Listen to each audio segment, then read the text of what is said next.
اعوذ باللہ من الشیطان الرجیم بسم اللہ الرحمن الرحیم رب اشرح لی صدری ویسر لی امری واحلل عقدۃ من لسانی یفقہوا قولی رب زدنی علما اللہم فقہنا فی الدین اللہم انفعنا بما علمتنا وعلمنا ما ینفعنا وزدنا علما۔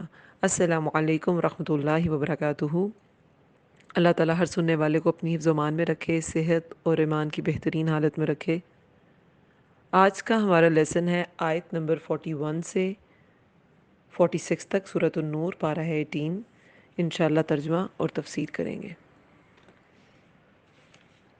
دیکھیں لاسٹ آیات میں 35 سے 40 آیات تک پہلے مومن کے نور کی مثال دی گئی، پھر وہ مومن کہاں ہوتے ہیں، ان مساجد، ان بلڈنگز کے بارے میں بات تھی، اور ان کے کیا طریقے ہوتے ہیں۔ وہ اللہ کی یاد سے غافل نہیں ہوتے، وہ نماز ادا کرنے سے، زکوٰۃ ادا کرنے سے غافل نہیں ہوتے، اور اللہ تعالیٰ پھر اس کے بدلے انہیں بے حساب رزق دیتا ہے۔ اور اس کے بعد پھر ان لوگوں کی بات کی گئی جو مومنوں کے متضاد ہیں، والذین کفروا، وہ جنہوں نے کفر کیا۔ اب ان کے اعمال کیا ہوں گے؟ وہ سراب کی طرح ہوں گے، یا ان اندھیروں کی طرح ہوں گے کہ جس میں اپنا ہی ہاتھ انسان پہچان نہیں سکتا۔ وہ ایسے گہرے اندھیرے ہیں۔ اب جو آج کا ٹاپک ہے اس میں اللہ تعالیٰ نے اس سارے مضمون کے بعد اب اپنی معرفت کی نشانیاں بتائی ہیں کہ جو اللہ تعالیٰ نے ایک فطری نور انسان کو دیا ہے، اس کے باوجود جو اللہ کو پہچان نہیں پاتا، اور وہی الہی اس تک نہیں پہنچی۔ ویسے تو دنیا گلوبل ولیج ہے، لیکن پھر بھی نہیں پہنچی، اس کا ماحول نہیں تھا، یا جو بھی ہے، تو کیا جو نشانیاں اس دنیا میں بکھری ہیں اس سے بھی تمہیں سمجھ نہیں آتی کہ ایک واحد رب ہے جو یہ سب سارا نظام کائنات، ساری دنیا، زمین و آسمان کے جو سارے نظام چل رہے ہیں، وہ ایک رب چلا رہا ہے۔ اب اسی غور و فکر کی طرف دعوت ہے ان آیات میں۔ 41 آیت میں اللہ تعالیٰ فرماتے ہیں، علم کیا نہیں، ترا آپ نے دیکھا، ان اللہ کہ بے شک اللہ، یسبح تسبیح کرتا ہے، لہو اس کے لیے، من جو کوئی، فی السماواتی آسمانوں میں، والارضی اور زمین میں ہے، والطیرو اور پرندے، بریکٹ میں لکھ لیں بھی، اور پرندے بھی، صافات پر پھیلائے، صف بھی اسی سے ہے، صاد فا فا اس کا روٹ ورڈ ہے، کلن ہر ایک نے، کلن قد ہر ایک نے تحقیق، عالمہ جان لی ہے، صلاتہ نماز اپنی، و تسبیحہ اور تسبیح اپنی، واللہ اور اللہ، علیم بما یفعلون خوب جاننے والا ہے اسے جو وہ کر رہے ہیں۔ اب یہ حرف استفہام ہے آ، اور لم جو ہے وہ نفی کے لیے استعمال ہوتا ہے، بالکل ایسے استعمال ہوتا ہے کہ کیا ہی نہیں۔ یہ ایسا لفظ ہے کہ اس سے پھر وہ جو آپ کی نفی ہے نا، وہ ماضی کے ساتھ منسوب ہو جاتی ہے۔ ٹھیک ہے، علم کیا نہیں، تورا یعنی کہ کوشچن بھی آ گیا اور نہیں بھی آ گیا، اس کا مطلب ہے کہ وہ چیز ہے مگر تم نے کیا ہی نہیں۔ کیا نہیں؟ کہ تم نے یہ نہیں کیا جو اتنی آبویس چیز تھی وہ نہیں کی۔ علم کیا نہیں، تورا آپ نے دیکھا، ان اللہ کہ بے شک اللہ، تسبیح کرتا ہے اس کے لیے جو کوئی آسمان اور زمین میں ہے۔ اب آسمان اور زمین میں کیا ہے؟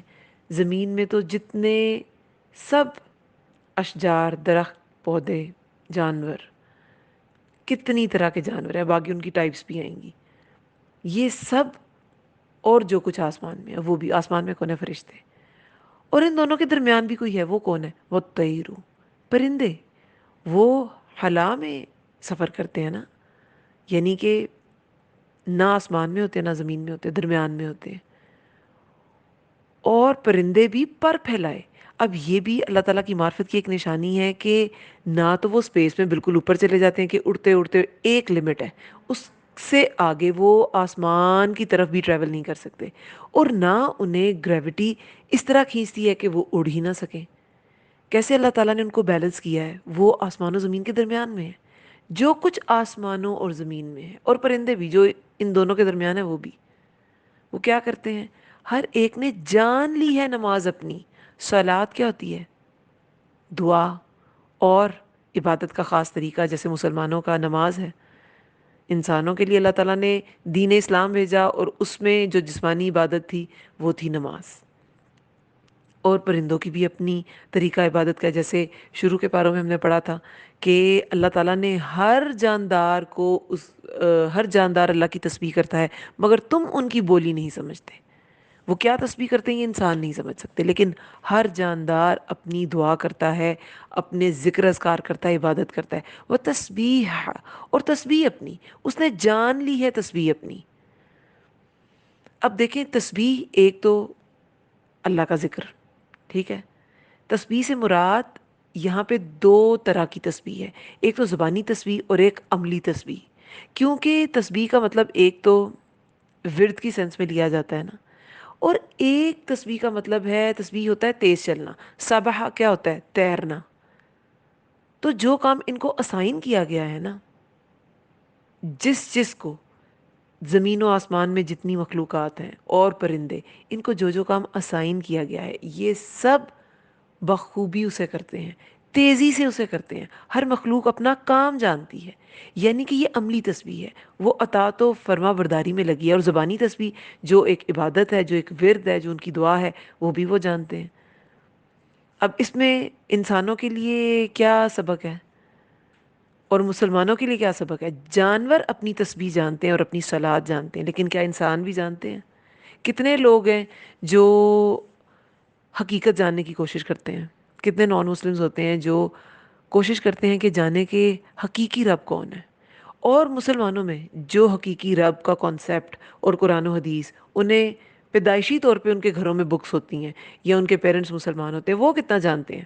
کتنوں کو نماز صحیح پڑھنی آتی ہے، کتنوں کو تسبیح کی ادائیگی ان کی تجوید ٹھیک ہوتی ہے، اور کتنے لوگ عملی تسبیح کرتے ہیں جو اللہ تعالیٰ نے ان پر ذمہ داریاں لگائیں، وہ مکمل طور پہ اللہ کی اطاعت میں ہوتے ہیں. کتنے لوگ ہیں؟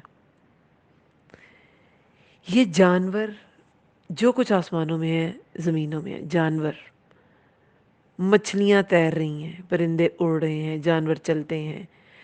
ہر پرندے کا اپنا کام ہے. ہر ایون کہ چھوٹے چھوٹے انسیکٹس جو ہیں، چھوٹے چھوٹے جو حشرات ہیں، ان میں سے بھی سب کسی کسی کے بڑے امپورٹنٹ فنکشنز ہیں. سب کے اپنے اپنے طریقے ہیں، اپنی اپنی ان کے کام ہیں. اللہ تعالیٰ نے انہیں ان کے کاموں میں لگایا. پورا ایکو سسٹم چل ہی ایسے رہا ہے کہ ہر چیز دوسرے پہ ڈیپینڈ کرتی ہے. ایک جانور جو ہے وہ دوسرے جانور پہ بھی ڈیپینڈ کر رہا ہوتا ہے، وہ پانی پہ بھی ڈیپینڈ کر رہا ہوتا ہے، وہ درخت پہ، وہ ہوا پہ، ہر چیز پہ ڈیپینڈ کر رہا ہوتا ہے. پورا ایکو سسٹم ایسے چل رہا ہے، لیکن ہر کوئی اپنا کام کرتا ہے. لیکن انسان کو جو اللہ تعالیٰ نے ذمہ داری دی، اور ایک ایسا شخص جس کے پاس دین پہنچ گیا، اس کو جو اللہ تعالیٰ نے ذمہ داری دی، وہ شخص وہ نہیں پہچانتا. اللہ تعالیٰ نے اس کو اختیار دے دیا، تم یہ کرو، سیکھو نہ سیکھو، تم عمل کرو یا نہ کرو، اپنی تسبیح سیکھ لو یا نہ سیکھو.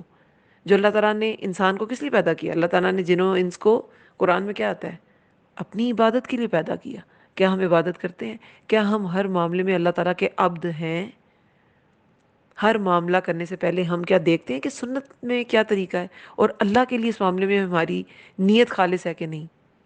اگر نہیں کرتے تو پھر ہم عملی تسبیح نہیں کرتے.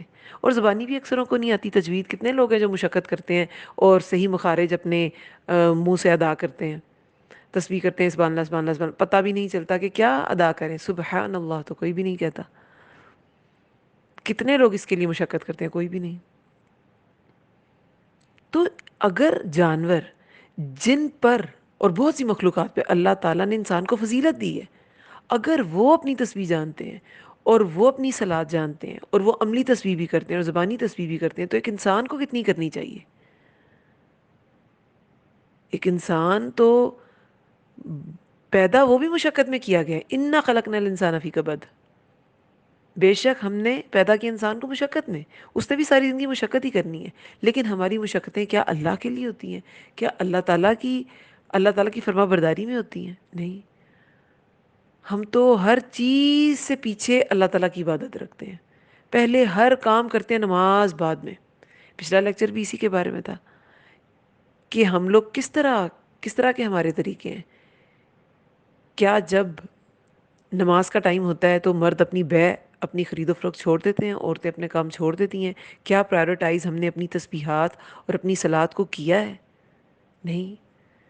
اور جو لوگ نئے نئے دین میں آتے ہیں وہ اور زیادہ ڈرتے ہیں کہ کہیں دنیا ہم سے چھوٹ نہ جائے, کہیں لوگ ہم بالکل آؤٹ کاسٹ نہ ہو جائیں, بالکل لوگ ہمیں چھوڑ نہ دیں, ہم اکیلا نہ محسوس کریں. تو جو اللہ تعالیٰ کا سہارا پکڑ لیتا ہے نا, اسے اکیلے پن کی پرواہ نہیں رہتی. اللہ کے دین کی خاطر, اس تسبیح کو کرنے کی خاطر لوگوں نے بڑی بڑی قربانیاں دی ہیں. پچھلے لیکچر میں جو ایک واقعہ تھا حضرت ابوبکر صدیق رضی اللہ عنہ کا, کہ حضرت عائشہ رضی اللہ عنہا نے فرمایا کہ میں جب سے ہوش سنبھالا انہیں نبی صلی اللہ علیہ وسلم ہمارے گھر 2 بار آتے تھے, صبح شام آتے تھے. اور ابوبکر رضی اللہ عنہ نے, وہ تو بیسیکلی دلیل تھی اس بات پہ, وہ جو روایت تھی وہ اس بات پہ دلیل تھی کہ گھروں میں بھی آپ مسجد کا انتظام کر سکتے ہیں, آپ گھروں میں بھی عبادت کر سکتے ہیں. مسلمانوں کے گھروں میں ضرور ایک حصہ ایسا ہونا چاہیے جو عبادت کے لیے مختص ہونا چاہیے. اور ان کا پھر قرآن پڑھنا کیسے لوگوں پہ اثر کرتا تھا. تو مسلمان کا قرآن پڑھنا, وہ تو عرب تھے, ان کی تو زبان عربی تھی, وہ تو صرف پڑھنے سے ہی متاثر ہو جاتے تھے, لیکن ہمیں تو سمجھانا پڑتا ہے. تو ہمیں قرآن صرف پڑھنے کی نہیں اور پڑھانے کی نہیں, ہمیں سمجھنے اور سمجھانے کی بھی ضرورت ہے. ہم خود بھی سمجھیں اور دوسروں کو بھی سمجھائیں. تو اس میں جب ہجرت سب کر رہے تھے تو ابوبکر صدیق رضی اللہ عنہ نے ہجرت نہیں کی تھی باقی لوگوں کے ساتھ. عمر رضی اللہ عنہ بھی چلے گئے تھے, اور عثمان رضی اللہ عنہ تو پہلے حبشہ ہجرت کی, انہوں نے وہیں سے پھر مدینہ ہجرت کی تھی. لیکن انہوں نے نبی صلی اللہ علیہ وسلم کا انتظار کیا. پھر کیا ہوا کہ حالات بہت تنگ ہو گئے کہ جو مشرکین مکہ تھے وہ ان کو وہاں رہنے نہیں دے رہے تھے. تو وہاں کا ایک قریبی قبیلہ تھا, رفائی قبیلہ, اس نے ابوبکر صدیق رضی اللہ عنہ کو پناہ دی تھی کہ آپ کے, وہ بہت زیادہ, حضرت ابوبکر صدیق رضی اللہ عنہ بہت ویل نون قسم کے شخص تھے, بہت پائس, بہت مروت والے, بہت حکمت والے, بہت علم والے وہ مشہور تھے. یہ جو علم الانساب ہے, نسب کا علم, کہ اس کے والد کا کیا نام تھا, اس کے والد کا, اس کے والد کا, یہ ایک علم تھا باقاعدہ عربوں میں, وہ اس کے ماہر تھے. تو رفائی قبیلے والوں نے کہا تھا آپ ہمارے پاس رہیں, اور کچھ عرصہ ابوبکر صدیق رضی اللہ عنہ ان کے پاس رہے بھی تھے. اگر اپنا قبیلہ نکال دے عربوں میں اس زمانے میں, تو پھر اگر کوئی دوسرا قبیلہ پناہ نہیں دے گا تو اس انسان کی جان کو خطرہ ہوتا تھا, کہ ظاہر ہے صحرا میں آپ ایسے تو سروائیو نہیں کر سکتے. نبی صلی اللہ علیہ وسلم جب طائف کے لیے ادھر انہیں واض و نصیحت کرنے کی, انہوں نے قبول نہیں کی, واپس ان کا آنا بہت مشکل تھا, کیونکہ مکہ والے تو پہلے ہی دشمن تھے. تو پھر کس نے پناہ دی تھی؟ متمم دین ہے, انہوں نے پناہ دی تھی. اسی طرح پناہ دی جاتی تھی جب کوئی قبیلہ کسی کو آؤٹ کاسٹ کر دیتا تھا, ورنہ اس کا سروائیو کرنا مشکل ہوتا تھا.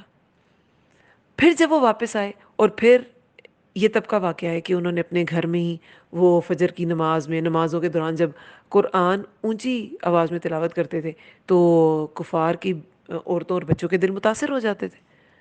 تو پھر مشرکین نے کہا کہ یہ تو بہت گڑبڑ ہے, انہوں نے بڑا شور مچایا کہ اس کو نکال دو یہاں سے, اور جو بھی سارا کچھ ہے. تو رفائی قبیلے نے پھر آفر کی تھی کہ آپ ہمارے پاس آ جائیں, لیکن آپ قرآن مت پڑھیں. پھر آفر کی, اور ساتھ کیا شرط لگا دی. تو ابوبکر صدیق رضی اللہ عنہ نے کہا کہ نہیں, میں نے خود کو اللہ کی پناہ میں دیا. انہوں نے پھر خود کو اللہ کی پناہ میں دے دیا, اور پھر کچھ ہی عرصے بعد ہجرت کا جو ہے وہ حکم آ گیا تھا. انہوں نے نبی صلی اللہ علیہ وسلم کے ساتھ, اللہ نے ان کی کوششیں قبول کیں, اور انہیں اتنا اعلیٰ ساتھ نصیب ہوا, نبی صلی اللہ علیہ وسلم کے ساتھ ہجرت کا موقع ملا انہیں. تو یہ تسبیحات جو ہے نا, یہ اور یہ جو اللہ کے دین کا کام ہے, اور اللہ کے لیے جو ورد ہے, جو اللہ کا کلام ہے, اللہ کے ذکر کرنے میں نماز بھی آتی ہے, ذکر اذکار بھی آتے ہیں, اور اللہ کا قرآن پڑھنا بھی آتا ہے. مساجد میں یہ سب کام کیے جاتے ہیں, آپ اذکار بھی کر سکتے ہیں, آپ صبح شام کی عبادتیں جو نمازیں ہیں فرائض وہ تو پڑھنی ہی ہیں باجماعت, مردوں نے اسپیشلی. اور اس کے علاوہ قرآن بھی ہے. امام الماوردی کہتے ہیں رحم اللہ, جو علم کی راہ پر چل پڑے اسے تنہائی سے وحشت نہیں ہوتی, اسے یہ ڈر نہیں ہوتا کہ میں اکیلا رہ گیا. وہ بلکہ جو جو انسان دین کو سیکھتا ہے نا, اسے تنہائیاں اچھی لگتی ہیں, کیونکہ اسے غور و فکر کا موقع زیادہ ملتا ہے. اس کا دل چاہتا ہے کہ میں اور میرا رب اکیلے ہو جائیں, اور یہ سب باقی سب کچھ نا کہیں وینش ہو جائے. تو انہوں نے فرمایا کہ جو علم کی راہ پر چل پڑے اسے تنہائی سے وحشت نہیں ہوتی, اور جو کتابوں سے حوصلہ پکڑنا سیکھ جائے وہ سب دلاسوں سے بے نیاز ہو جاتا ہے. وہ کسی سے گلے نہیں کرتا کہ فلاں نے آ کے مجھے پوچھا نہیں، فلاں نے مجھ سے افسوس نہیں کیا، فلاں نے مجھے یہ نہیں کیا، فلاں نے. جو کتابوں سے حوصلہ پکڑنا سیکھ جائے وہ سب دلاسوں سے بے نیاز ہو جاتا ہے. اور جسے تلاوت قرآن سے انس ہو جائے اسے دوستوں کے بچھڑنے سے فرق نہیں پڑتا. کتنی خوبصورت بات ہے. کوئی دوست چھوڑ دے، یہ ملانی ہو گئی یا یہ مولوی صاحب ہو گئے یا یہ ہو گئی وہ ہو گئی، لیکن اگر آپ کا اس کتاب سے رشتہ مضبوط ہے نا، آپ کو ان کی پرواہ نہیں رہے گی. شروع میں ہر چیز جو ہے وہ اوور نائٹ نہیں ہوتی، بتدریج آپ کا ایمان کا لیول بڑھتا ہے. کچھ کا بالکل چند لمحوں میں بڑھ جاتا ہے. اللہ ماشاء اللہ، ایسے بھی ہوتے ہیں کچھ لوگ کہ جن کا کچھ ہی دیر میں بڑھ جاتا ہے. لیکن آہستہ آہستہ شروع میں آپ کو شاید فیل ہو کہ آپ آؤٹ کاسٹ کر دیے گئے ہیں، آپ بالکل لیفٹ آؤٹ ہیں. لیکن آہستہ آہستہ جوں جوں اس کتاب سے رشتہ مضبوط ہوتا جائے گا تو ایسا نہیں ہے کہ باقیوں سے رشتہ ٹوٹ جائے گا، لیکن آپ کو اس کی پرواہ نہیں رہے گی. آپ کے اندر ایسی بے نیازی آ جائے گی کہ آپ کو پرواہ نہیں رہے گی کہ کوئی مجھے پوچھتا یا نہیں پوچھتا. واللہ علیم بما یفعلون. جو کچھ یہ کرتے ہیں، ہر مشقت جو ہر جاندار اٹھاتا ہے، کوئی انسان اٹھاتا ہے یا جانور، پرندہ، زمین و آسمان میں جو بھی ہے، ہر حرکت، ہر تسبیح، ہر مشقت، ہر صلات اللہ تعالیٰ خوب جاننے والے ہیں. علیم فعیل کے وزن پہ، جیسے رحیم بھی ہے، اللہ تعالیٰ کی صفت ہے، یہ بھی خوب جاننے والا ہے. وَلِلَّهِ، اور اللہ ہی کے لیے ہے، ملک السماوات والارض، بادشاہت آسمانوں اور زمین کی. وَإِلَى اللَّهِ وَإِلَى اللَّهِ الْمَصِيرُ، اور اللہ ہی کی طرف لوٹنا ہے. زمین و آسمان کی بادشاہت، اس کے درمیان ہر چیز، زمین پر موجود ہر چیز، آسمان پہ موجود ہر چیز اللہ کی تسبیح کرتی ہے، اللہ کی بادشاہت، اللہ کے رب ہونے کا اعتراف کرتی ہے. تو اس کا کیا مطلب ہے کہ ان سب چیزوں کا مالک ہی اللہ تعالیٰ ہے. انسان جس کو مالک سمجھتا ہے اسی کی تسبیح کرتا ہے. تو اللہ ہی کے لیے ہے ساری بادشاہت آسمان اور زمین کی، اور اسی کی طرف لوٹنا ہے. اگر ہم نے اللہ تعالیٰ کے کام، اللہ تعالیٰ کے دیے ہوئے کام اسائن جو اللہ تعالیٰ نے کیے ہیں، ذمہ داریاں جو اللہ نے ڈالی، حقوق اللہ ہیں، حقوق العباد ہے، تمام ذمہ داریاں اللہ کی ہی طرف سے ہیں، اگر وہ نہیں کی تو کیا ہے؟ لوٹنا تو پھر اللہ کی طرف ہے، کیونکہ وہی مالک ہے، اسی کی طرف لوٹنا ہے. وہی مدبر ہے، اسی نے ساری تدبیریں کی تھیں، ساری فیسلٹیز دی تھیں، پھر بھی کام نہ کیا تو اسی کی طرف لوٹنا ہے. وہ مصیر ہے. وَإِلَى اللَّهِ الْمَصِيرُ، اور طرف اللہ ہی کی طرف لوٹنا ہے. وہ حاکم ہے ہر چیز کا، مالک یوم الدین ہے. وہی فیصلے کرے گا کہ کیا کیا تھا، جتنا کیا تھا وہ کافی بھی تھا کہ نہیں. تو جو بھی انسان کرتا ہے ہر چیز کا حساب کتاب اللہ کے پاس ہے، اور اللہ ہی کی طرف لوٹنا ہے، اور اللہ تعالیٰ ہی نے جزا دینی ہے ہر اچھے کام کی بھی اور ہر برے کام کی بھی. پھر 43 آیت میں ہے علم، کیا نہیں ترا، پھر وہی اسلوب ہے کہ یہ اتنا واضح تھا، تم نے دیکھا نہیں؟ کیا نہیں تم نے دیکھا؟ لم ہوتا ہے ویسے کیا ہی نہیں. وہ سورہ اخلاص میں آتا ہے نا، لم یلد ولم یولد، اس نے پیدا کیا ہی نہیں، وہ پیدا کیا گیا ہی نہیں، کہ ایک چیز ہے جو پاسبل ہی نہیں ہے. تو کوشچن کے ساتھ جب آتا ہے تو اس کا مطلب ہے وہ چیز تھی لیکن تم نے کیا ہی نہیں. علم، کیا نہیں تو آپ نے دیکھا، ان اللہ، کہ بے شک اللہ، یزجی، وہ چلاتا ہے، سحابن، بادل کو، ثم، پھر، یؤلف، وہ ملا دیتا ہے، الفت بھی اسی سے ہے، حمزہ لام فا اس کا روٹ ورڈ ہے، بینہ، آپس میں، وہ ملا دیتا ہے انہیں، بریکٹ میں انہیں لکھ لیں، کنہیں یعنی کہ بادلوں کو، وہ ملا دیتا ہے انہیں آپس میں، ثم، پھر، یجعلہ، وہ کر دیتا ہے اسے، رکام، را، را، قاف، میم اس کا روٹ ورڈ ہے. اس کا مطلب ہوتا ہے کسی چیز کو اوپر نیچے رکھ دینا، یعنی کہ صرف دائیں سے بائیں موو نہیں کرنا بلکہ اوپر نیچے اکٹھا کر دینا. اس کا مطلب ہوگا تہ بتہ. تہ کیسے ہوتی ہے؟ اوپر نیچے لگی ہوتی ہے نا تہیں، تو بس یہ وہی ہے. ثم، پھر، یجعلہ، وہ کر دیتا ہے اسے، رکاما، تہ بتہ. فتر الودق، تو پھر آپ دیکھتے ہیں ودقا، ودق، ودق بارش، ایسی بارش جو بالکل بوندا باندی کی صورت میں ہوتی ہے، قطرہ قطرہ کر کے جو ٹپک دی ہے، بالکل تیز بارش نہیں، وہ مرارا. یا وابل بھی آتا ہے قرآن میں موسلا دھار بارش کے لیے، وہ نہیں، ودق. قطرہ قطرہ. اور بارش جتنی بھی تیز ہوتی وہ قطرہ قطرہ کر گئی ہے، لیکن اس کی سپیڈ کے حساب سے اس کے نام ہے مرارا اور وابل جو ہے. لیکن یہ بوندا باندی والی ہے، ہوتی پھر بھی قطرے ہی ہیں. طے بتہ تو آپ دیکھتے ہیں ودقہ بارش یخرجو نکلتی ہے من خلالی، اس کے درمیان سے. کس کے؟ بادلوں کے درمیان سے. یہ دانتوں کے درمیان جو وقفہ ہوتا ہے اسے بھی خلال کہتے ہیں.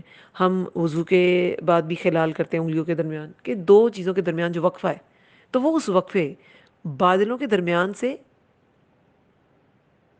نکلتی ہے بارش. وَيُنَزِّلُ اور وہ اتارتا ہے من السماء آسمان سے، من جبال پہاڑوں سے، فیہا اس میں، من بردن کچھ اولے، فیوسیبو پھر وہ پہنچاتا ہے. سوب کیا ہوتا ہے؟ پہنچانا. سواد واؤ باعث کا روٹ ورڈ ہے. پھر وہ پہنچاتا ہے بھی اسے، من یشاء جسے وہ چاہتا ہے، ویصرفہ اور وہ پھیر دیتا ہے. صرفہ کیا ہوتا ہے؟ پھیر دینا. اور وہ پھیر دیتا ہے اسے، عن من یشاء جس سے وہ چاہتا ہے. ان سے، من جسے، جو. تو من، ان اور من جب اکٹھا آ گیا جس سے، یشاء وہ چاہتا ہے. یکادو قریب ہے کہ، سنا چمک، برقہی اس کی بجلی کی، یذہبو وہ لے جائے، بالابصار نگاہوں کو. یذہبو یہ فعل مضارع ہے، یعنی کہ فیوچر کی بات ہے یا پریزنٹ کی بات ہے. ایک ماضی ہوتا ہے، ایک مضارع ہوتا ہے. تو مضارع کے لیے یہی سیکھے استعمال ہوتے ہیں، چاہے فیوچر ہے چاہے وہ پریزنٹ ہے. تو یہ فیوچر کی بات ہے کہ وہ لے جائے.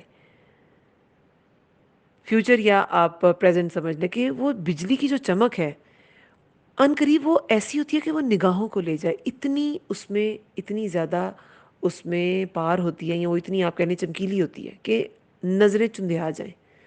اب اس میں کیا معرفت حاصل ہوئی یہ ساری بات پڑھنے سے؟ کیا نہیں آپ نے دیکھا کہ بے شک اللہ وہ چلاتا ہے بادلوں کو. بادل ہم بہت بار واٹر سائیکل پڑھ چکے ہیں، قرآن کی تفسیر کے دوران بھی بہت بار پڑھ چکے ہیں کہ وہ کیسے بنتے ہیں. پھر وہ ملا دیتا ہے آپس میں اور پھر انہیں طے بطے بھی کر دیتا ہے. بارش جو ہے وہ کیسے ہوتی ہے؟ دیکھیں بادل ایویپوریٹ ہوئے سمندروں سے، جھیلوں سے، جہاں بھی سورج چمکے گا تو ظاہر ہے وہ بخارات بن کے اڑ جائیں گے، اور پھر اوپر کلاؤڈز کی فارم. کلاؤڈز کیا ہوتے ہیں؟ کلاؤڈز گیسز ہیں full of water vapours. Water vapour جو ہے وہ پانی کی گیشیس فارم ہے، گیس کی فارم ہے. اس کی پانی کی ایک سالڈ فارم بھی ہوتی ہے، وہ کیا ہوتی ہے؟ آئس، برف. اور پانی خود ایک لیکوڈ فارم ہے. تینوں فارمز میں کنورٹ ہو سکتا ہے پانی. تو وہ بالکل گیس بن جاتا ہے، واٹر ویپر بن جاتا ہے پانی. اور پھر اوپر ظاہر ہے جب ہوا یہ جو پانی ہے وہ بخارات میں تبدیل ہو جاتا ہے تو پھر وہ اوپر کو اٹھ جاتا ہے. جہاں گیسز ہوتی ہیں وہیں بخارات بھی چلے جاتے ہیں. پھر جو ہی آپ ہائی الٹیچیوڈ پہ جائیں، نارملی بھی کسی نے ایکسپیرینس کیا ہو ہائی الٹیچیوڈ پہ جانے سے، ماؤنٹینس کی طرف جانے سے، جو اوپر جائیں تو ٹمپریچر کم ہوتا جاتا ہے، ٹھنڈک ہوتی جاتی ہے. تو وہ جو ویپرز تھے وہ دوبارہ کیا ہوتے ہیں؟ اکٹھے کنڈینس ہو جاتے ہیں. کنڈینس ہو جاتے ہیں، جم جاتے ہیں، اکٹھے ہو جاتے ہیں. آپ کہہ لیں کہ سنو فلیکس بن جاتے ہیں. ٹھیک ہے، وہ سنو فلیکس بن جاتے ہیں. اب جہاں پر بخارات اڑتے ہیں نا، جیسے سمندروں کے اوپر، سمندروں والی جگہ پر، سمندر والی جگہ پہ بارشیں بہت کم ہوتی ہیں، کیونکہ ہوائیں جو ہیں وہ ان بادلوں کو آگے دھکیل دیتی ہیں. اس جگہ پہ سمندر کے اوپر ہی بارش ہونا بہت مشکل ہے. کراچی میں بارشیں بہت کم ہوتی ہیں. مڈل ایسٹ میں آپ یہ یو اے ای وغیرہ دیکھیں، شارجہ، دبئی، اس میں بارشیں بہت کم ہوتی ہیں. تو ان علاقوں میں بارشیں بہت کم ہوتی ہیں.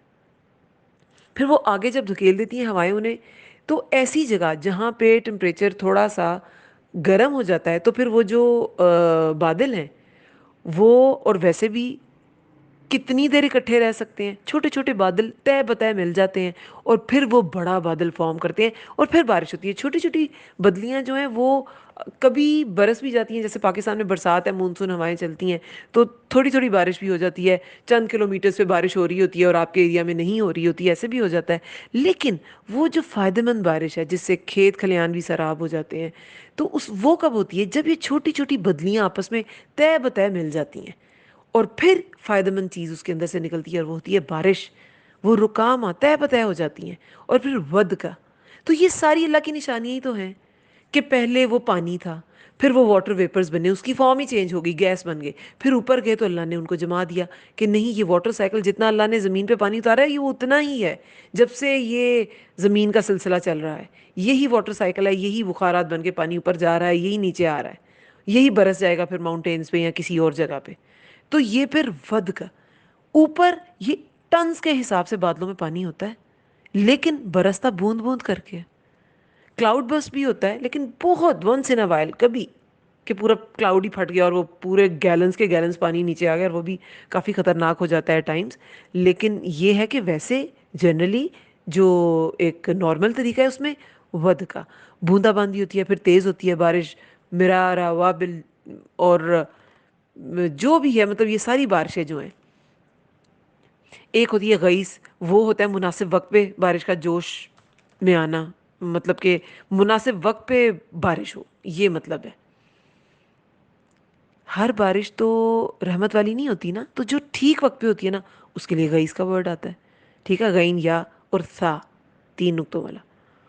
تو یہ ڈفرینٹ ورڈز ہیں. اللہ تعالیٰ نے یہاں ودکا کا ورڈ استعمال کیا ہے کہ اتنے زیادہ پانی اوپر اٹھتا ہے, گیلنز ٹنز پانی, لیکن بوندا باندی ہوتی ہے اور ان بادلوں کے درمیان سے ہوتی ہے, اور پھر وہ اتارتا ہے آسمان سے, پہاڑوں سے اس میں سے کچھ اولے. اب یہی جو یہ پہاڑوں سے, یہ کیا ایک دم پہاڑ کیسے آ گئے آسمان پہ؟ تو کی طرف تو گئے تھے بادل, اور اب پہاڑوں سے اولے اتر رہے ہیں, یہ کیا ہو گیا؟ یہ اونچے بادلوں کو پہاڑوں سے تشبیہ دی گئی ہے. یہ لکھ لیں اپنے پاس. جب میں نے فرسٹ ٹائم پڑھی تھی تو مجھے پہاڑوں کیسے فٹ ہوں گے اندر سمجھ نہیں آ رہی تھی, پھر کچھ ڈیٹیلز کچھ تفاسیر دیکھی تو پھر سمجھ آ گئی. اور وہ اتارتا ہے آسمان سے, پہاڑوں سے اس میں کچھ اولے.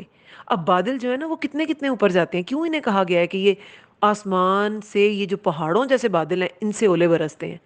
20,000 میٹر تک اوپر بادل ٹریول کر لیتے ہیں اوپر. تو پہاڑوں کی اونچائیاں بھی ایسی ہی ہوتی ہیں. تو اس لیے کہا گیا کہ پہاڑوں سے, یہ جو آسمان میں یہ جو پہاڑوں سے بادل ہے نا, ان سے پھر بارش بھی ہوتی ہے اور اولے بھی برستے ہیں. پھر پہنچاتا ہے اسے جسے وہ چاہتا ہے, اور پھیر دیتا ہے اسے جس سے وہ چاہتا ہے.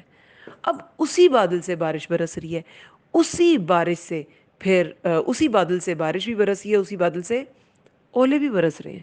یہ کیسے ہو گیا؟ دیکھیں, جب اوپر بخارات بن کے اڑ جاتا ہے نا پانی, اور کلاؤڈز کی فارم میں جمع ہو جاتا ہے, پھر کنڈینس ہو جاتا ہے, تو وہ سنو کی فارم میں کنڈینس ہوتا ہے.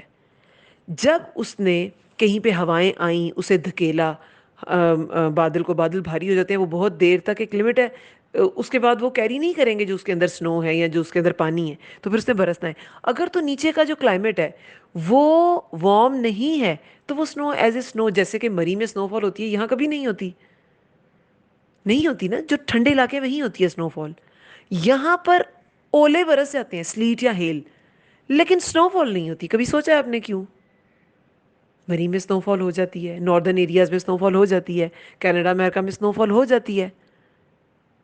یہاں پر اولے برس جاتے ہیں جو اس سے بھی ہارڈ فارم ہے, لیکن سنو نہیں ہوتی. وہ نہیں ہوتی تو اولے کیوں ہوتے ہیں؟ اتنا ٹھنڈا کیسے ہو جاتا ہے پانی پھر کہ جم ہی جاتا ہے؟ ہوتا یہ ہے کہ جب کلاؤڈز اوپر جاتے ہیں نا, جن علاقوں میں برسنا تو پھر انہوں نے ہے, اوپر تو نہیں رہیں گے, جن علاقوں میں ٹھنڈک ہے تو وہ ایز اے سنو ہی برس جاتے ہیں. جیسے کہ یہ ٹھنڈے علاقے میں نے بتایا, امریکہ, کینیڈا اور مری جو بھی آپ لگا لیں.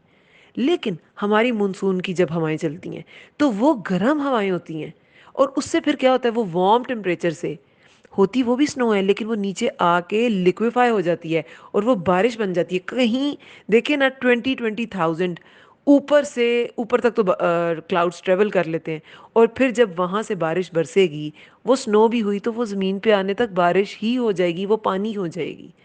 اب آپ کہیں کہ پانی ہو جائے گی, ٹھیک ہے, وہ برس گئی, تو یہ اولے کیسے بن گئے؟ سلیٹ جو ہے وہ کہتے ہیں ونٹر کے اولوں کو. ونٹر میں بھی اولے برستے ہیں اور سمر میں بھی ہوتے ہیں, وہ ہوتی ہے ہیل. ٹھیک ہے, کیونکہ دونوں ورڈز یوز ہوتے ہیں, میں نے کہا بتا دوں. اب یہ جو اوپر کلاؤڈز تھے وہ سنو کی فارم میں تھے, اب نیچے آئے تو وہ وارم تھا ٹمپریچر, ٹھیک ہے, وہ لیکویفائی ہو گئے, لیکن اسی راستے میں نیچے دوبارہ انہیں ایسا حصہ ملا, ابھی وہ ہوا سے زمین تک نہیں پہنچے, آسمان سے زمین تک نہیں پہنچے, دوبارہ ایک ایسا ایریا آ گیا ان کی ٹریولنگ کے دوران، اوپر سے کلاؤڈ سے زمین تک ٹریولنگ کے دوران، کہ وہ پھر بہت ٹھنڈا تھا. تو وہ جو لکوڈ ہوتا ہے نا، لکوڈ واٹر، وہ جب بنے گا دوبارہ جمے گا تو وہ سنو تو نہیں بنتا نا. آپ لکوڈ پانی کو جمائیں تو وہ آئس ہی بنتی ہے، تو وہ بن جاتی ہے آئس. اور وہ بالکل گول گول ہوتے ہیں، کبھی کبھی بالکل گول ہوتے ہیں، اور کبھی کبھی ان کے اندر نا ایسے ورلپول سا بنا ہوتا ہے. وہ سب شو کرتے ہیں کہ وہ ہوائیں کس طرح کی تھیں. وہ ہواؤں سے ٹکرا ٹکرا کے ان کی شیپ بن جاتی ہے. کبھی بالکل گول راؤنڈ ہوتے ہیں، اور کبھی کبھی ان کے اندر باقاعدہ وہ ٹیکسچر ہوا ہوتا ہے. تو وہ پھر ہواؤں کو شو کرتے ہیں کس طرح کی ہواؤں سے یہ گول ہوئے، یا کس طرح کی ہوائیں تھیں. کوئی ٹورنیڈو کی طرح گول گول ہو رہی تھیں، تو کبھی کبھی بالکل ایسے ان کے گول چکریاں سی چھوٹی سی بنی ہوتی ہیں اندر، ایسے ہوتا ہے. تو یہ ساری کیا ہے؟ یہ سب اللہ تعالیٰ کی طرف معرفت دلاتی ہیں چیزیں، کہ وہ رب انہی بادلوں سے بارش بھی برساتا ہے، انہی بادلوں سے اولے بھی برساتا ہے، انہی بادلوں سے یہ سنو فلیکس بھی ہوتے ہیں. کبھی سلیٹ ونٹر میں ہوتے ہیں، کبھی ہیل سمر میں ہوتے ہیں. وہ اتارتا ہے اور پھر وہ پہنچاتا ہے فَيُصِيبُ، پھر وہ پہنچاتا ہے اسے جسے وہ چاہتا ہے، اور وہ پھیر دیتا ہے جس سے وہ چاہتا ہے. بادل گھنے بادل ہوتے ہیں، آپ دیکھ رہے ہوتے ہیں، اور وہ آگے ٹریول کر جاتے ہیں، بارش نہیں برستی. ہوتا ہے نا، جس سے چاہے پھیر دیتا ہے اور جس پہ چاہے برسا دیتا ہے. اب اس میں ایک اور مطلب بھی ہے کہ جہاں چاہے برسا دیتا ہے، جہاں چاہتا ہے پھیر دیتا ہے. کبھی کبھی یہی بارش یا اولے رحمت کے ہوتے ہیں، اور کبھی کبھی یہی زحمت کے بھی ہوتے ہیں. تو رحمت بھی چاہے تو برسا دے چاہے پھیر دے، اور زحمت والے بھی چاہے تو برسا دے چاہے پھیر دے. کیونکہ کبھی کبھی اتنے بڑے اولوں کا سائز گر جاتا ہے، اولا باری اتنے موٹے موٹے اولوں کی ہوتی ہے کہ گھروں کے شیشے یا گاڑیوں کے اسپیشلی، کیونکہ گاڑیاں نیچے بالکل ہوتی ہیں، ہاریزونٹل ہوتی ہیں پوزیشن میں، اور اوپر سے وہ ورٹیکلی جب آتے ہیں تو گاڑیوں کے شیشے ٹوٹ جاتے ہیں. ہوتا ہے ایسے بھی. تو اللہ چاہے تو جسے چاہے پھیر دے جس کی طرف سے. اگر بطور زحمت کوئی چیز آ رہی ہے تو پھیر بھی سکتا ہے جس سے وہ چاہتا ہے. یکادو قریب ہے کہ سنا چمک اس کی بجلی کی، یذہبو بالابصار، اور قریب ہے کہ اس کی بجلی کی چمک نگاہوں کو لے جائے. اب انہی بادلوں سے وہ جو سنو فلیک کے بنے تھے، وہ جو پانی کے بنے تھے، جن سے بارش برس رہی تھی یا سنو برس رہی تھی یا اولے برس رہے تھے، اب اس سے کیا ہے؟ اسی سے بجلی بھی نکلتی ہے. اور یہ بجلی نکلتی بادلوں سے ہے، لیکن اتنی چمک کہ تمہاری آنکھیں بھی لے جا سکتی ہے. اور کہتے ہیں کہ بجلی کی جو چمک ہے، کبھی کبھی کہیں پر کتنے کتنے وولٹس کی بجلی چمک رہی ہوتی ہے. کہتے ہیں کہ اس کی جو وولٹس ہیں اس کی تعداد کافی زیادہ ہیوی، اس میں وولٹس ہوتے ہیں، کرنٹ ہوتا ہے. تقریباً میرا خیال ہے کہ تھاؤزنڈز وولٹ تک یہ جاتا ہے. اور اس کا ٹمپریچر بھی بہت ہوتا ہے، millions of volts, 100 to millions of volts تک اس کی جو ہے نا، اس کا جو جرک ہے وہ جا سکتا ہے. 100 وولٹ سے ملین وولٹس تک. اور اس میں جب یہ جو بجلی کڑکتی ہے، اس کا یہ جو ٹیمپریچر ہوتا ہے وہ بھی سورج سے بھی زیادہ ہوتا ہے. سورج سے بھی زیادہ. کہتے ہیں کہ 50,000 ڈگری فارن ہائٹ تک اس کا ٹمپریچر جو ہے وہ جا سکتا ہے بجلی کا. یہ ٹھنڈی چیز بادل، پانی والی چیز، اور اندر سے بجلی کڑک رہی ہے، اس میں بھی بہت سی نشانی ہے. اللہ تعالیٰ کے کام ہے. کوئی انسان کر سکتا ہے پانی کو پانی سے ٹکرائے اور بجلی نکلے؟ ہو سکتا ہے ایسے؟ نہیں ہو سکتا. کوئی انسان نہیں کر سکتا. کسی نہ کسی پروسیجر کو اسے یوز کرنا پڑے گا. نیچرلی نہیں کر سکتا. یہ سب کچھ اوپر نیچرلی ہو رہا ہے. بادل جو ہوتے ہیں نا، اس میں ہوتے ہیں پازیٹیو اور نیگیٹو چارج. پازیٹیو چارج تھوڑے ہلکے ہوتے ہیں، وہ اوپر ہوتے ہیں بادل کے. اور بادل جوں جوں بڑا ہوتا جاتا ہے نا، تو پھر ظاہر ہے جو ہلکے چارج ہیں نیگیٹو، وہ نیچے اکٹھے ہوتے جائیں گے، اور پازیٹیو اوپر ہوں گے. وہ تھوڑے سے ہلکے ہوتے ہیں، وہ اوپر ہوں گے. یہ بھاری ہوتے ہیں نیگیٹو، تو نیگیٹو ہیوی ہوتے ہیں، تو یہ تھوڑے نیچے ہوں گے. تو پھر ایک وقت آتا ہے کہ یہ آپس میں کولائڈ کر دیتے ہیں، آپس میں ٹکرا جاتے ہیں، جس سے الیکٹریسٹی، یہ جو ہے بجلی، تھنڈر اسٹارم، یہ پروڈیوس ہوتا ہے. لائٹننگ پروڈیوس ہوتی ہے. اور یہ جو بجلی گرتی ہے زمین پہ، کہتے ہیں کہ ہر سیکنڈ میں 15 سے 100 دفعہ تک یہ ہر سیکنڈ میں زمین پہ گرتی ہے. اور زیادہ جو ایریاز ہمیں دیکھنے کو کم کم ملتی ہے بارشوں کے دوران، لیکن سینٹرل جو افریقہ ہے یا جو ساؤتھ امریکہ ہے اسپیشلی فلوریڈا، اس میں بہت زیادہ بجلی کڑکتی ہے. اور ایوریج جو ہے نا، کہتے ہیں کہ ہر سال 100 لوگ تقریباً مر جاتے ہیں یہ لائٹننگ سے. کیونکہ بجلی اگر کسی پہ گر جائے تو وہ، میں جیسے آپ کو بتا رہی ہوں کہ اس کا ٹیمپریچر بھی اتنا ہوتا ہے اور اس کے وولٹس، اس میں کرنٹ اتنا زیادہ ہوتا ہے، 100 سے ملینز آف وولٹس تک اس کا کرنٹ ہے. تو وہ تو جہاں پڑتی ہے، جس شخص پہ پڑ جائے تو وہ بھی جل جاتا ہے، جس زمین پہ پڑے وہ زمین کا حصہ جل جاتا ہے، درخت جل جاتے ہیں. تو یہ سب اللہ تعالیٰ کی نشانی ہے. اچھا، اور کیا نشانی ہے؟ دیکھیں، جیسے بادل طے بطے ہوتے ہیں اور پھر اس میں سے بارش برستی ہے. چھوٹی بدلی اتنا فائدہ نہیں دے سکتی. جب وہ چھوٹی چھوٹی بدلیاں مل کے طے بطے ہو کے بڑا بادل فارم کرتی ہیں، پھر اس میں ودق بارش اس سے برستی ہے. ٹھیک ہے، اس سے بارش برستی ہے. یہ جو یؤلفو ہے نا،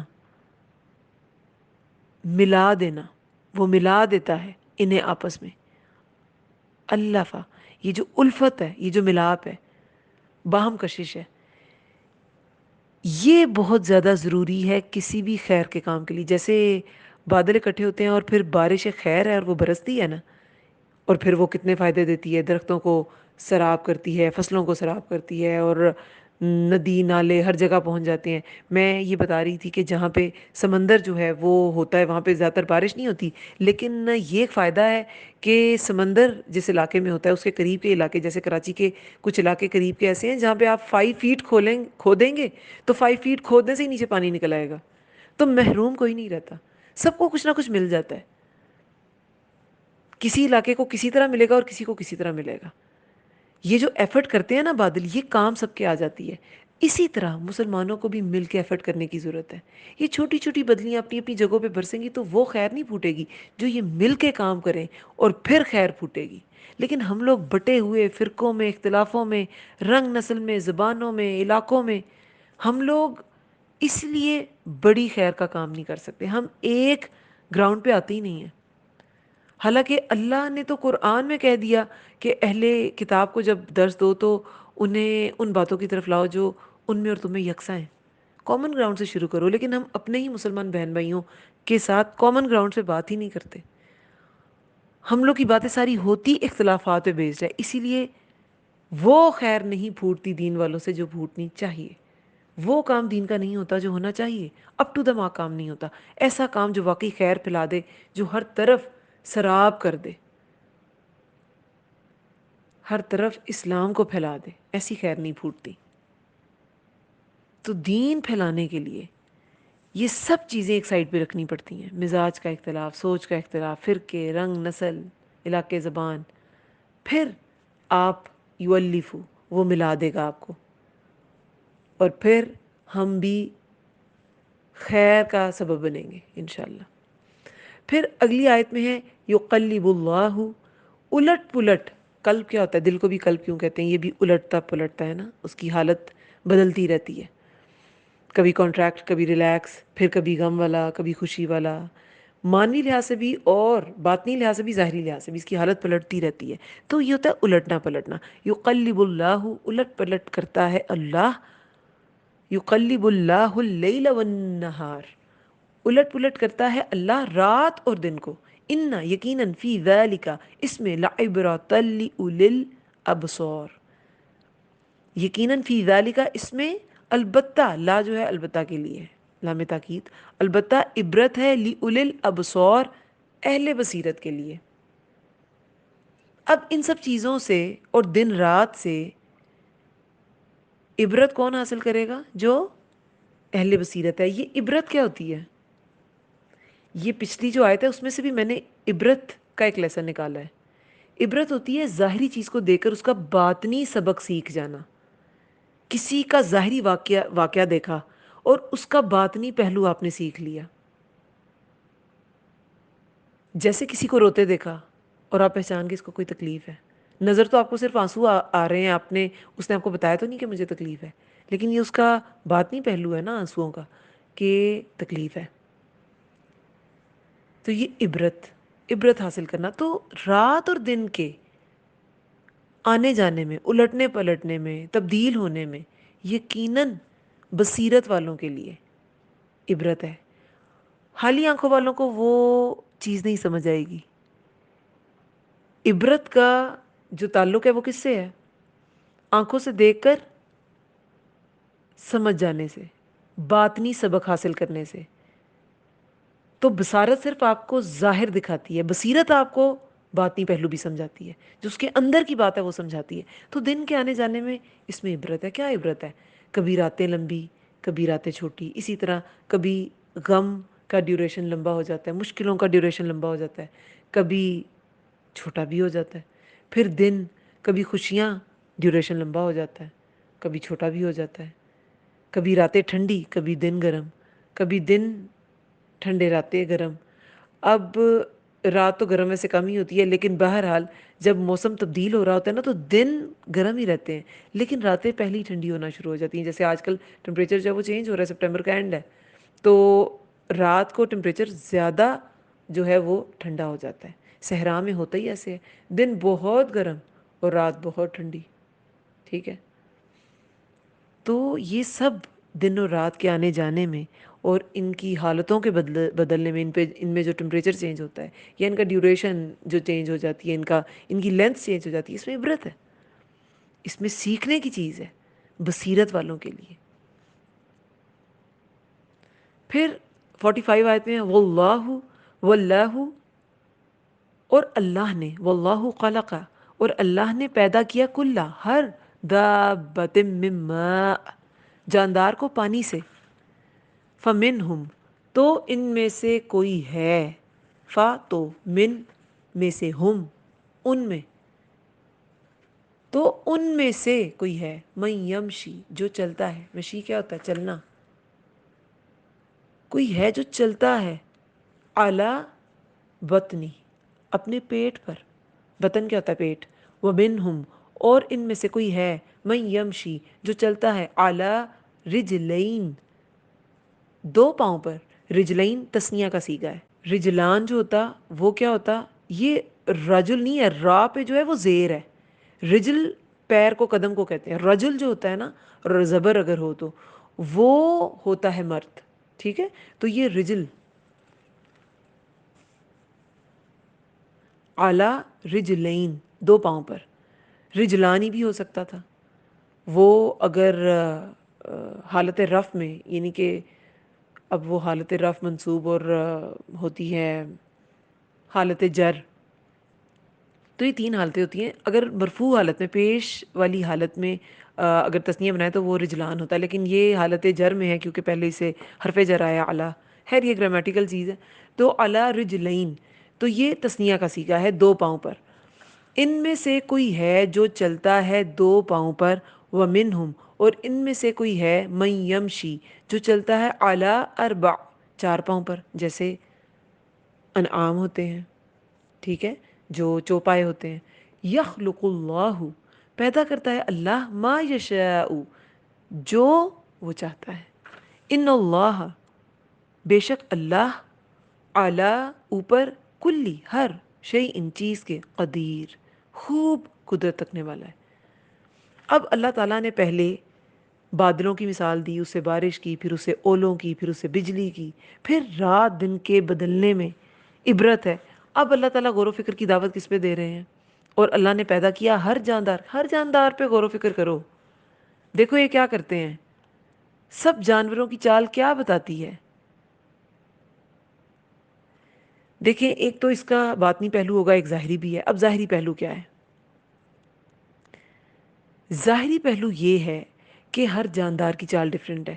کوئی پیٹ کے بل، پہلے شروع میں ہم نے اس لیسن میں کیا پڑھا کہ ہر ایک کی اپنی تسبیح ہے، ٹھیک ہے، ہر ایک کی اپنی تسبیح ہے، ہر ایک کی اپنی صلات ہے۔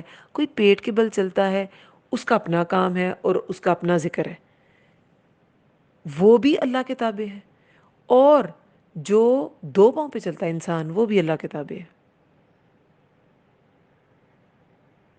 اس نے بھی اللہ کی طرف لوٹنا ہے، اس کا بھی مدبر اللہ تعالیٰ ہے، اس کا بھی خالق اور مالک اللہ تعالیٰ ہے۔ اور کوئی جو ہے چار پیر پہ چلتا ہے، جیسے گائے، بھینسیں، اونٹ، بیر، بکریاں، سارے انعام جو آتے ہیں، وہ بہیمۃ الانعام۔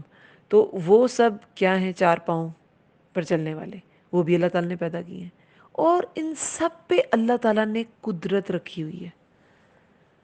دیکھیں انسان جو ہے نا، انسان کے بھی پاس اختیارات ہیں بہت سی چیزوں کے، لیکن قدرت نہیں ہے انسان کے پاس۔ انسان کے پاس قوت کا اختیار ہے، اس کے پاس کچھ چیزوں کی قوت ہوتی ہے۔ کچھ جانوروں کے پاس انسانوں کے پاس بھی انسانوں سے بھی زیادہ ہوتی ہے، جیسے جو عقاب ہے وہ کتنے کلومیٹرز اوپر سے دیکھ لیتا ہے، انسان نہیں دیکھ سکتا۔ جو ہاتھی ہے وہ پاؤں مارتا ہے زمین پر تو 40 کلومیٹر تک وہ کمیونیکیٹ کر لیتا ہے اس سے، پاؤں مارنے سے۔ ہم نہیں کر سکتے۔ چیتا جتنی تیز بھاگ سکتا ہے انسان نہیں بھاگ سکتا۔ پھر پرندے اڑ سکتے ہیں، انسان نہیں اڑ سکتا، لیکن پھر بھی انسان افضل ہے، ٹھیک ہے، پھر بھی انسان افضل ہے۔ کچھ چیزوں کے اختیارات پرندوں ان سب چیزوں کو دیے گئے، ان کو وہ اختیارات دے کے قوی بنایا گیا، مضبوط بنایا گیا۔ انسان کو عقل دے کے مضبوط بنایا گیا، اس کو عقل تمام جانداروں سے زیادہ ملی، زیادہ تر مخلوقات پر فضیلت دی گئی، زیادہ تر مخلوقات سے وہ زیادہ عقل مند ہے۔ وہ اس لیے اسٹرانگ ہے، وہ اتنے بڑے شیر اور اتنے بڑے ہاتھی اور اتنے بڑے بڑے جانوروں کو ٹرین کر لیتا ہے اپنی عقل کی طاقت کی وجہ سے۔ جسم تو اس کا ان جانوروں سے کمزور ہوتا ہے، تو قوی انسان بھی ہو سکتا ہے۔ آپ نے سنا ہوگا قوی ہیکل، ہے نا؟ لیکن اللہ تعالیٰ وہ ذات ہے جو قویٌ بھی ہے اور قدیرٌ بھی ہے۔ وہ قوی کے ساتھ ساتھ قدرت رکھنے والا بھی ہے۔ ایک انسان کا دماغ اتنا تیز ہے، لیکن کبھی کبھی ایک سیکھی ہوئی چیز بھی بھول جاتا ہے۔ تیراک ڈوبتے ہی تیراک ہیں، جو تیرنا جانتے ہیں وہی تو ڈوبتے ہیں، وہی انڈر ایسٹیمیٹ کر لیتے ہیں کہ ہاں میں اتنی دور بھی جا سکتا ہوں، لیکن تھک جاتے ہیں، ڈوب جاتے ہیں۔ میں اتنے گہرے پانی میں بھی جا سکتا ہوں۔ جو لاسٹ لیسن میں نے واقعہ سنایا تھا آپ کو، تو اس میں کیا تھا، انہوں نے کہا کہ میں کر لوں گی، لیکن کیا ہوا، قدرت نہیں تھی نا۔ ٹھیک ہے ایک چیز کے وہ ایکسپرٹ تھے، اللہ نے اختیار دیا تم یہ چیز سیکھ سکتے ہو، وہ جو آڈری میسٹ کا میں نے واقعہ خاتون کا بتایا تھا، تو اس میں کیا تھا، لیکن یہ جو آلوں کے ذریعے ہم بہت سی چیزیں کر لیتے ہیں، مگر ہماری ان پہ قدرت نہیں ہے، وہ خراب ہو گیا، ایک ٹول تھا خراب ہو گیا اور ان کی موت کی وجہ بن گیا۔ تو انسان کے پاس قدرت نہیں ہے، قدرت اللہ تعالیٰ کے پاس ہی ہے۔ انسان بہت سی چیزیں سیکھ سکتا ہے، لیکن اس کے دماغ میں کتنی دیر وہ سسٹین رہیں گی؟ بہت سے لوگوں کو ایمنیزیا ہو جاتا ہے، ٹھیک ہے، الزائمر ہو جاتا ہے، بھول جاتے ہیں وہ چیزیں، اپنی سگی اولاد کے نام نہیں یاد رہتے، کیونکہ قدرت نہیں ہے۔ اختیارات بہت سی چیزوں کے ہیں انسان کو مضبوط بنائے، مگر قدیر اللہ تعالیٰ ہے، قدرت اللہ تعالیٰ کے پاس ہے۔ اللہ کی قدرت سے یہ چیزیں سب ہوتی ہیں، جتنی مثالیں پڑھیں یہ اللہ تعالیٰ کی قدرت ہے، یہ کسی انسان کی قدرت نہیں ہے۔ انسان جو ہے وہ بادل بنانے اور ان میں سے اگر کسی طرح اس نے بخارات بنا کے اڑا بھی دیے، لیکن اس سے اولے برسیں گے یا اس سے سنو فلیک ہوں گے یا اس سے بارش برسے گی، یہ تو اللہ تعالیٰ کی قدرت ہے۔ مختلف ٹمپریچرز پہ مختلف چیزیں ہو رہی ہوتی ہیں اور برس رہی ہوتی ہیں، وہ ٹمپریچر انسان نہیں سیٹ کر سکتا، نہ اس پہ وہ قادر ہوتا ہے۔ یہ سب کیا ہے؟ اللہ قدرت رکھتا ہے۔ لقد، البتہ تحقیق۔ اچھا، اور اس میں ہمارے لیے کیا لیسن ہے؟ یہ تو ظاہری بات ہوگی کہ ان سب چیزوں پہ یہ ہر چال چلنے والا جانور جو ہے، اللہ تعالیٰ جس کو چاہے جیسے چلائے، ہر ایک کی جو موومنٹ کے طریقے ہیں، ہر جانور کے، ہر جاندار کے، وہ ڈیفرنٹ ہیں۔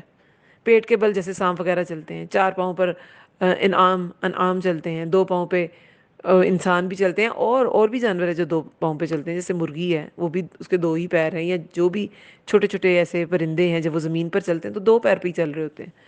تو بہرحال جو بھی یہ سب چیزیں ہیں، اب ان کی چال بتاتی کیا ہے؟ یہ سب انہیں اپنی موومنٹ جو اللہ تعالیٰ نے بتا دی، یہ ویسے چلتے ہیں، کوئی پیٹ کے بل، کوئی 2 پیروں پر، کوئی اڑ کے۔ لیکن انسان کو اللہ تعالیٰ نے پورا کوڈ آف لائف دے دیا قرآن و سنت کی شکل میں۔ یہ کیا کرتا ہے؟ کیا یہ سیکھتا ہے کہ میں نے کیسے چلنا ہے؟ اللہ نے جو جانوروں کو سکھایا وہ سیکھ جاتے ہیں، اور جتنا اللہ تعالیٰ نے ان کو عطا کیا وہ لے لیتے ہیں، لیکن جو انسان کو عطا کیا گیا کیا وہ سارا لیتا ہے؟ اس کی پوچھ بھی اسی لیے انسان کی، کیونکہ اس کے پاس اختیار ہے وہ سیکھے یا نہ سیکھے، اور پھر جو سیکھ جاتا ہے وہ عمل کرے یا نہ کرے، اور اسی لیے اس کی پوچھ اور حساب بھی بڑا سخت ہے۔ تو پھر ہمیں کیا کرنا ہے؟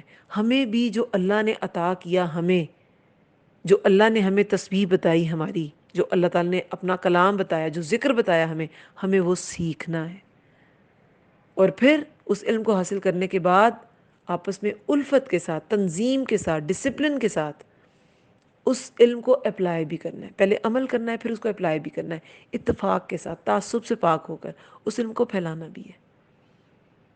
کسی کی کیسی چال ہے اور کسی کی کیسی چال ہے، چال سے فرق نہیں پڑتا، یہ سب ایک ایک سسٹم میں کام کر رہے ہیں نا، ایک انوائرمنٹ کو بناتے ہیں نا سب جانور۔